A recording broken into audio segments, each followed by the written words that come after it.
طيب جميل. اعلى اللاعبين الافارقه تقييم في لعبه اف سي 25 النسخه اللي خلصت دي. فنقول بسم الله الرحمن الرحيم. مبدئيا كده رقم واحد انهم يقولوا دائما وابدا افضل لاعب في كره القدم العربيه والافريقيه على مدار التاريخ ابو مكه محمد صلاح.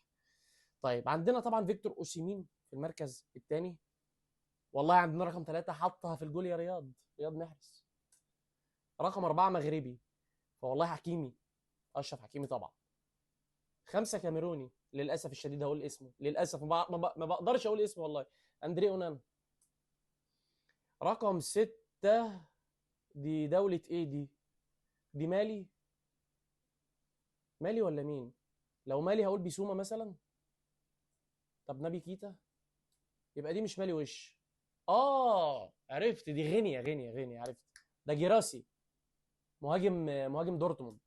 اوكي هو بالفعل. طب رقم سبعة مغربي، فوالله ياسين بونو اكيد معانا في الليسته. جميل جدا. عندنا اتنين سنغاليين، فوالله طبعا بالترتيب ساديو ماني وش. والتاسع مين؟ خليدو كوليبالي وش على طول، ما بنهزرش. ففاضل يتبقى لدينا ان شاء الله يعني رقم 10، هو مغربي الجنسيه. فالمطلوب منك بقى ان شاء الله في الكومنتات باذن الله تقول لنا مين هو اللاعب صاحب المركز العاشر في الليسته بتاعتنا.